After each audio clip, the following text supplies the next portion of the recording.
Hey guys, welcome back to the Not Only Carrots show here on YouTube. I'm Leah and today I'll be answering the question, what do you do when you crave meat as a vegan?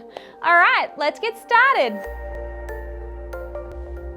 Okay guys, years ago when I was pregnant with my first daughter, I actually craved chicken wings like crazy, to the point that I got into the drive-through line at KFC ready to order my chicken wings, and when the lady said, "What do you want to order?"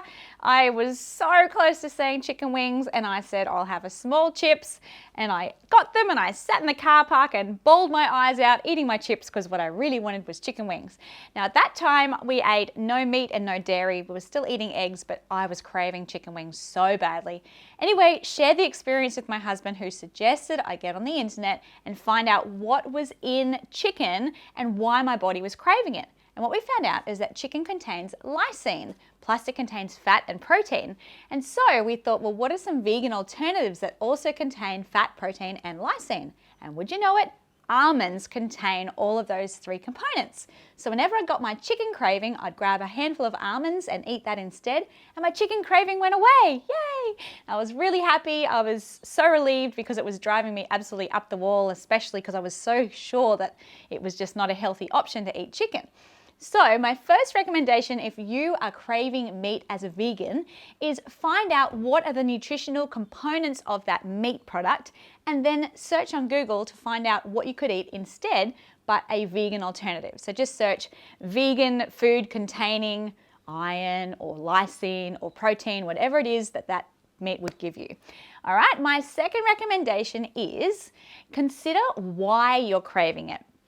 Number one, you may actually be needing the nutritional components in that meat, but you may also just be craving it because it's a familiarity. You might be at a party, and when you go to a party, you might normally eat hot dogs or chicken wings, or you might eat chicken nuggets or pizza with pepperoni on it. So these are sort of these little triggers that make you think, oh, I really, really, really want pepperoni, or I really want to have a steak sandwich. But if you stop and go, hang on, what I'm actually craving is the taste and the texture. I can just go for a vegan alternative, and you will find in your local supermarket and online there are so many vegan meat alternatives, and I mean so many. Everything from vegan bacon to vegan squid and eel, right through to sort of the standard meats, like you've got your sausages and you've got your chicken, your beef, your lamb and things like that. So just check it out, and if that is perhaps what you're really craving is just that flavor, you can find alternatives. You can also make your own alternative meats. I have gluten steaks, which is kind of like a fake steak that you can make at home, and also a vegan sausage recipe, and they can fulfill that requirement or that desire to have something meaty, again, with a really great mouthfeel and really good chewiness about it.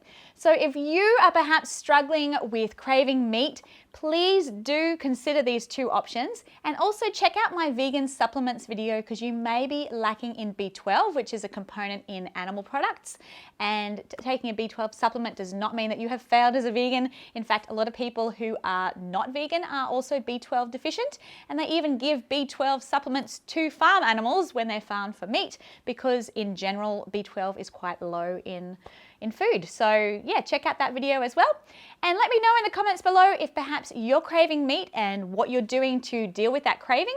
And a little disclaimer here, if you happen to eat meat because you're craving it, please don't feel like you've lost the plot and you have to give up your whole journey as a vegan. That is not the case.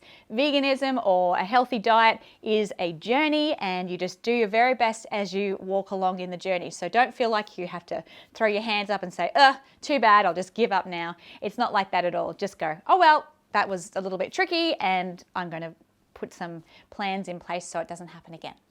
All right, guys, thank you so much for being with us today. I hope you enjoyed our video, and let me know if you have any other questions that you would like me to answer on our cooking show here. Look forward to seeing you in the next video. Bye.